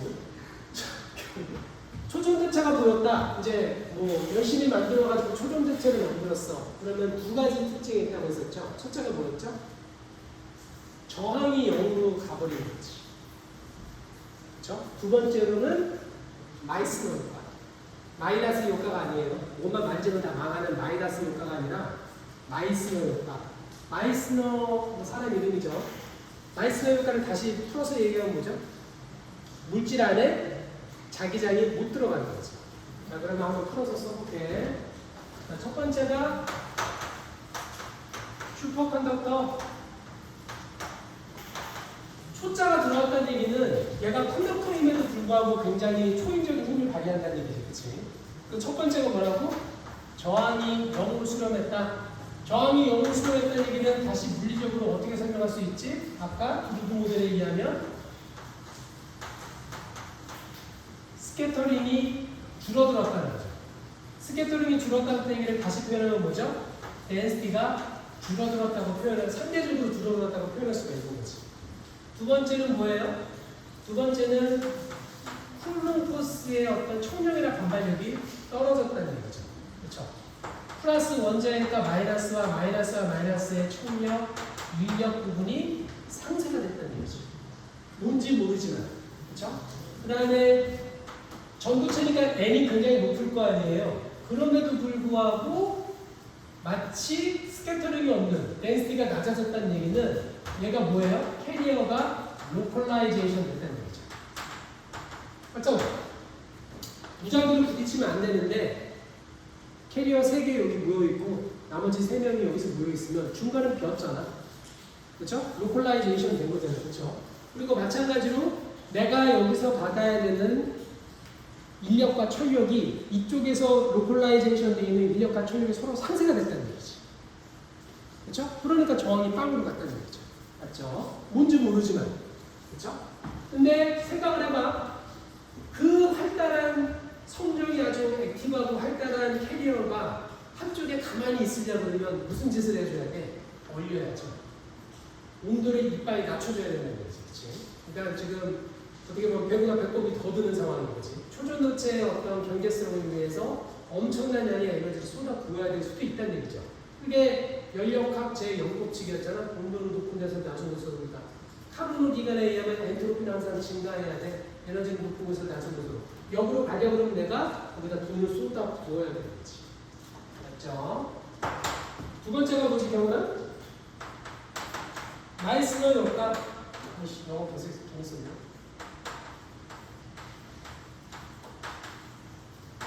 이거 저번주 목요일에 얘기했지만 자기장이 띵이라고 생기면 어떻게 돼야 돼?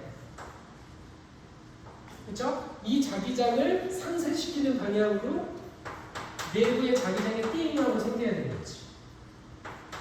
마이너스 방향으로, 반대 방향으로. 그렇죠? 네, 그러니까 자기장은 어떻게 보면 회전하는 방향이라고 했었잖아. 그러니까 커런트가 와류가 생긴다든가 뭐 그게 있겠죠. 이렇게 돈다는 얘기죠. 그래야 자기장이 위로 생기잖아. 그렇지? 그런데 커런트가 이제 자기장을 상쇄시키기 위해서 안에 유도 자기장이 생겼는데 유도절로 하고 저항이 빵이야. 그럼 어떻게 해? 계속 돌아야지. 그렇지? 네, 계속 퍼머넌트 마그넷처럼 돼버리는 거죠. 그렇죠? 그래서 경훈이가 나중에 실험을 해서 교수님 초전도체를 만들었어요. 그럼 이 두 가지 효과를 증명을 해줘야 되는 거지. 두 개가 돼야만 초전도체라고 얘기가 되는 거죠. 그래서 대표적으로 쉽게 시각적으로 볼 수가 있는 게 초전도체 위에다가 퍼머넌트 마그넷을 올려놓으면 떠야죠. 얘가 모양새가 어떻게 생겼든지 간에 얘가 들어가는 자기장은 뭐든지 다 위로 상쇄를 시키게끔 안에서 와류 전류가 흐르게 되는 거지. 근데 저항이 빵이니까 계속 되는 거죠. 그렇죠? 초전도체는 그렇게만 보면 될 것 같고 저번 주에 많이 얘기했으니까. 그래서 여러 번 이렇게 보면은 저항이 갑자기 온도가 떨어지는데 4.1 켈빈, 4.15 켈빈 이하로 돌아가면 저항이 거의 0에 수렴한다는 거지. 그거에 대한 이론을 쭉 해서 노벨상을 나는 3번 타는 걸로 내가 얘기를 했는데 챗GPT에 물어보니까 5번을 탔어. 1913년에 처음으로 이제 수은으로 요네스라는 사람이 초전도체 현상을 발견했어. 극초저온에서 거의 0켈빈 근처, 3켈빈 정도에서. 그래서 공로로 노벨상을 탔고 72년도에 한 60년 정도 흐르고 나서 이러한 얘가 도대체 이론적으로 왜 되는가 탄탐 뭐 어쩌고저쩌고 해서 나중에 챗GPT 한번 쳐봐요. 굉장히 나는 봐도 잘 이해가 안 되더라고. 그래서 마딘, 쿠퍼, 슈리퍼에서 BCS 이론이라고 얘기하는데 이 BCS 이론이 성공적으로 제안이 돼서 초전도체로 설명을 했어요. 그 기본이 뭐다? 스캐터링과 로컬라이제이션 시키고 서로 상쇄시키는 거. 그거를 양자역학적으로 이렇게 되겠다라고 이론을 제시했어. 그래서 이거는 이제 지금 3켈빈밖에 안 되는 거죠. 둘 다 3켈빈으로 좀 노벨상을 탔고 74년도에 조셉슨 터널 효과라고 해서 초전도체 물질 2개를 놓고 배열을 놓으면 걔가 터널링이 확 들어가. 그러니까 좀 복잡한 얘기가 있는데 3학년 때 양자역학 시간에 이제 배우게 될 건데 어쨌든 그 현상을 발견해서 노벨상을 한 번 또 탔어. 근데 이번에는 메탈 가지고만 얘기했는데 여러 가지 복합체인 세라믹으로 온도가 조금 올라가 있는 상황에서 초전도체를 발견했어. 그래서 네 번째를 탔어요. 여기 금속에 대한 초전도성의 성공적인 이론은 72년에 BCS 이론을 통해서 얘기했고, 그 다음에 73년도에 조셉슨 소자를 갖고 현상을 갖고 발견했고, 그 다음에 지금 4켈빈인가 거기서 돼 있는데 드디어 87년에 30켈빈에서 바리움, 란타늄, 구리, 산화물을 그렇게 해가지고 30켈빈에서 초전도가 보인다는 강력한 증거를 보고했다는 얘기니까 경훈이가 이 강력한 증거를 뭐로 볼 수가 있는 거야? 저항이 0이었고 마이스너 효과가 보였다는 거지. 자석의 빈도는 떴다는 얘기겠지. 그 다음에 또 다음에 150켈빈. 150켈빈도 얼마냐? 거기다 273도 빼면 어떻게 되는 거죠? 마이너스 173 정도 되나요? 120도. 마이너스 120도, 그치? 마이너스 120도도 만만한 온도가 아니죠. 그렇죠? 그래서 이렇게 5번을 했으니까 2003년도까지 타먹었어. 5번을 타먹었어. 그러면 150켈빈인데 만약에 우리가 한 200켈빈, 그렇죠? 그럼 너무 좀 작다, 그치? 증가폭이 150에서 한 250켈빈, 마이너스 20도에서 초전도체가 만약에 발견됐다. 마이너스 20도는 좀 할만할 것 같지 않아? 물론 그래도 좀 에너지가 많이 들어가겠지만, 뭐 그렇게 되면 또 노벨상을 또 탈 수 있는 거지. 우리나라가 90년도랑 80년, 2000년도 이후에 초전도체 연구가 한참 불어가지고 이제 연구를 많이 했어. 그래서 굉장히 높은 수준으로 올라왔는데 지금 다 흐지부지 됐어. 왜 그랬겠어요? 지금 녹화된 이거 좀 꺼놔요. 정부에서 농담이야. 정부에서 과제비를 다 잘랐어. 줄였다고. 그치? 그러니까 노벨상이 나올 수 있는 구조가 아니야, 우리나라는. 어쨌든 근데 이제 특히 일본 분들은 성정이 이제 덕후 같은 게 좀 있잖아요, 그렇죠? 그래서 하나를 보고 이제 쭉 깊게 파들어가는 좀 그런 게 있잖아. 세상에서 아무리 나를 욕해도 나는 이 연구를 꼭 하겠다라는 어떤 신념 있는 분들이 많잖아요, 좀 성명상. 그래서 좀 노벨상이 많이 나오는 것 같아요. 사실 노벨상은 좀 그런 쪽에 연관이 많이 있는 것 같아요. 자, 근데 생각을 해봐. 야, 온도가 낮을 때는 굉장히 단순한 물질들, 4켈빈, 1.19켈빈에서도 초전도체가 되는 거잖아. 온도를 높이려고 그러면 무슨 일을 해야 돼? 연합을 해야 돼. 그치? 근데 이 연합의 이 비율이 10개면 이게 하나, 둘, 셋, 넷, 5개의 원소 성분이 사실 뭐 2, 3, 8이라고 하지만 걔를 정확하게 조절하기가 쉽겠냐? 쉽지가 않은 거죠. 그치? 그러니까 양산성에서 좀 의구심이 많이 드는 거지. 상온 초전도체 같은 경우는. 그래도 대단한 게 거의 150켈빈까지 왔잖아요. 그러니까 우리 인간이 참 대단한 게 한 100년 안에 1913년도에 초전도체가 처음 발견됐으니까 지금 2014년이잖아. 그 0.8에서 134만큼 늘었으니까 우리 또 100년 정도나 50년 정도 연구하면 아마 한 250켈빈이나 뭐 그 정도 켈빈에서 초전도체가 뭔가가 나올 수도 있을 것 같은데, 그렇죠? 그러니까 노벨상 토픽 중에 하나인 거지, 그렇지? 이거를 연구를 하려고 그러면 지원을 좀 많이 해줘야 되는데 무수한 실패를 할 거 아니야. 근데 이제 우리가 한두 번 실패하면 그냥 그 재기불능이 되는 시스템이어서 좀 많이 아쉬워요, 그렇죠? 내가 녹화가 돼서 지금 강한 얘기를 못 하는데 지금. 자, 전력. 전력 파워는 우리 고등학교 때 배운 거에 의하면 또 1학기 때 배운 거에 의하면 5분의 뭐였죠, 경훈아? 지금 저 현모가 가가지고 이제 네가 얘기를 해야지. 전력은 디파인이 어떻게 되는 거죠? 단위 시간당 에너지의 변화량인 거지.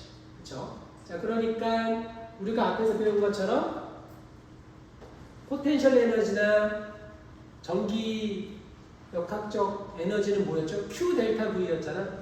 그럼 요거를 dt로 나누면 어떻게 되는 거야? dq분의 dt가 나와버렸네? 그럼 얘가 뭐예요? 전류가 되는 거지. 그래서 서킷에서 파워, 단위 시간당 에너지 전달률은 어떻게 표현되는 거야? I에다가 V를 곱하게 되면 걔가 전력이 나오는 거지. 됐어요? 그쵸? 자, 그렇기 때문에 P는 IV가 되는 거고, 요거를 우리가 알고 있던 짝퉁 505를 갖고 집어넣게 되면은 두 가지로 표현되는 거지. P는 IV에서 I제곱 R이나 I분의 델타 V제곱. 자, 스토리라인에 보면은 전력회사가 고전류를 보내지 않고 고전압으로 보낸다고 했어. 기억나요? 그 첫 번째 페이지에 보면은 이렇게 저기 송전 같은 게 보여 있고 왜 고전압으로 보여야 되는가? 전력 송신을 보내는 효율이 높으려고 그러면 I가 크던지 V가 크던지 그렇게 하면 되는 거잖아요, 그렇지? 근데 V는 IR이니까 둘 다 클 수는 있지만 중요한 매개 변수가 뭐가 있어요? 저항이라는 게 자리하고 있지, 그렇지? 근데 그렇죠? 아까도 대표적인 메탄을 우리가 뭘로 꼽았어? 구리였어요, 구리. 구리가 전하 그 밀도가 10의 28승이었잖아요. 그리고 지금 뭐 베네수엘라나 뭐 우리나라도 마찬가지지만 구리 도선을 많이 이렇게 훔쳐가잖아요. 비싸잖아요, 그렇죠? 그러니까 사실 전력회사 입장에서는 전력을 손실 로스를 적게 하고 가정집까지 보내야 되잖아, 한전에서. 그러면은 결국은 무슨 전선을 써야 돼? 구리 도선을 써야 되는 거지. 그리고 쇼트가 안 나니까 우리가 앞에서 배운 것처럼 동축 케이블을 할 때 A분의 B가 일정하게 만들어주면 되는 거지. 그쵸? 근데 중요한 거는 구리가 비싸. 그래서 구리 도선 대신에 좀 싼 걸 쓰고 싶어. 아니면 구리가 비싸니까 반지름을 좀 줄이고 싶어. 이만한 반지름 하면 비싸잖아요? 요만한 반지름을 하고 싶다는 얘기지. 그럼 단면적이 줄어들면 어떻게 돼? 저항이 증가하지. 그치? 그래서 전선에서 발생하는 줄열이 두 가지 형태가 있는데 하나는 저항이 곱하기로 되어 있는 놈이고 하나는 저항이 나누기로 되어 있어. 그럼 전력회사의 입장에서는 좀 싼 도선을 써야 되니까 저항이 높은 같은 구리라도 구리의 양을 줄일 수 있는 단면적이 적은 놈을 써야 될 거 아니야. 그래야 경제적 이해 타산에 맞을 거 아니야. 그러니까 뭘로 보내야 돼? R분의 델타 V제곱으로 보내야 된다. 이해되셨어요? 그렇죠? 그래서 하이 볼테지로 높은 볼테지로 보내주고 그 대신에 뭐 영화도 나왔지만 직류하고 교류하고 뭐 이렇게 서로 싸우는 것도 있었잖아요. 테슬라, 뭐 에디슨 뭐 해가지고 교류가 승리했지. 교류가 승리한 이유가 고등학교 때 배운 물리에 의하면 왜 교류가 승리할 수밖에 없었을 것 같아요. 전력 송신 측면에서 직류는 스테디하게 V는 IR에서 점점 감소하잖아. 근데 교류는 플러스 마이너스 바뀌는데 중요한 게 변압기에 의해서 코일 가문부에 의하면 유도 자기장이 생기면서 왜? 한 번은 플러스 한 번은 마이너스니까 그걸 계속 왔다 갔다 바뀌면서 코일에 딱 대면 전압가가 일어나는 그 교류 전압을 다시 올릴 수가 있지. 그치? 그러니까 처음에 예를 들어서 300볼트로 보냈으면 직류를 보내면 방법이 없어. 저기 이제 집까지 가면 한 200볼트로 떨어진단 말이야. 그럼 전력 통질이 확 떨어지잖아. 근데 교류는 어떻게 하면 돼? 300볼트로 보냈단 말이야. 중간에 가다 250이야. 그럼 변압기 한 번 돌려. 그럼 다시 점프를 시켜. 300으로. 또 이렇게 전압 강화가 막 일어나다가 점프를 시키는 거지. 그러니까 중간중간에 변압기, 코일만 감아주면 내가 로스 없이 보낼 수 있다는 얘기죠. 그렇죠? 테슬라가 이길 수밖에 없었어요. 그렇죠? 됐나요? 자, 전력 뭐 앞에서 다 얘기했고, 그렇죠? 자, 포텐셜 얘기 있고 앞에서 얘기했었잖아요, 그렇지? 포텐셜 얘기할 때, 힘들어도 조금만 참으면 다 왔어, 그렇죠? 네. 자, 전기담에서 소비되는 전력 그냥 한번 볼게. 자, 뭐 소비가 어떻게 되겠어? 뭐하고 뭐야? 저항이 있고 볼테지가 있으면 거기에 흐르는 전류가 있을 거 아니야? 전류를 구하면 되고 발생하는 열은 I제곱 R이나 R분의 델타 V제곱으로 계산해 주면 되는 거지. 똑같잖아. 똑같잖아요. 보내는 전력은 I제곱 R로 보내도 되고 그 다음에 R분의 델타 V제곱 보내도 되는데 하이 K로 보내게 되면 이렇게 되는 거지. 그럼 아까 P는 I 곱하기 V였으니까 V가 커지면 어떻게 되는 거야? 커런트가 낮아지는 거지. 맞잖아. 보내는 전력은 똑같잖아. 내가 그래서 발생해서 보내는 전력은 똑같은데 그러면 여기 위에 같은 경우는 커런트가 높으면 볼테지가 작아지는 거지.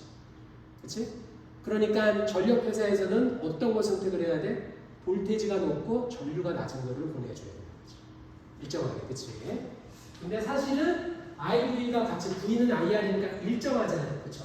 I가 증가하면 V도 증가하는 거잖아. 근데 중간에 매개 변수가 뭐가 있어? 저항이 있지. 그렇지? 그러니까 저항을 좀 큰 걸 쓰고 R분의 델타 V제곱으로 보내야 되는 거지. 그렇죠? 자, 그래서 하이 볼테지로 보내는 게 맞고 잘못하면 이 난로에 240볼트를 연결했어. 전류는 몇 배가 되고 전력은 몇 배가 되냐? 전류는 옹매 법칙, 우리가 알고 있던 옛날 올드한 옹매 법칙에 의해서 전압이 2배가 되면 전류는 2배가 오르겠지. 그 다음에 전력, 소비 전력은 어떻게 되는 거야? I 제곱 R이니까 4배가 되겠지. 그렇죠? I 제곱 R이나 R분의 델타 V 제곱이니까 볼테지가 2배가 되면 4배가 되는 거죠. 맞죠? 그렇게 되고 투입식 히터를 사용해서 물 1.5kg을 50도까지 내가 히팅을 하고 싶어. 10분 내에 끓이고 싶어. 히터의 사용전압은 110V야. 그럼 저항을 얼마나 써야 되는가? 계산이 되겠죠?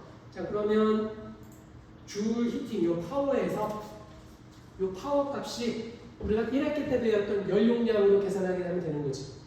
파워는 에너지를 단위 시간으로 나눈 거니까, 그쵸? 히팅되는 요 열량을 계산해 주면 되는 거잖아. 요 열량은 열 일당량인가? 나도 용어를 까먹었는데 이걸로 계산해 주면 되는 거죠?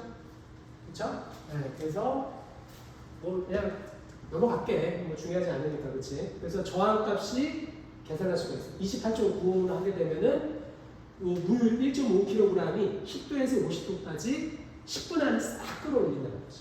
그만큼 저항을 적절하게 선택을 해주면 되는 거죠. 그래서 우리 뭐 세팅을 하잖아. 뭐 이렇게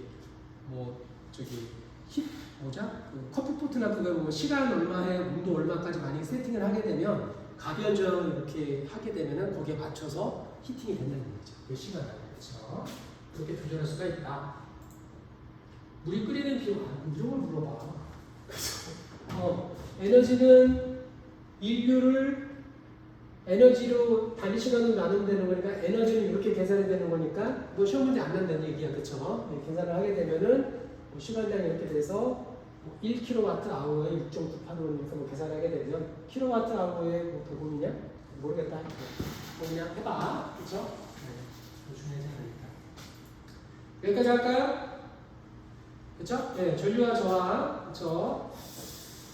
자, 여기, 요거 살짝만 얘기하고 마칠게요. 걱정하지 마. 표정이 안 좋아지는데, 5분만. 요것만 물어보고 갈게요. 우리 경은이한테. 야, 여기 제비가 앉았어.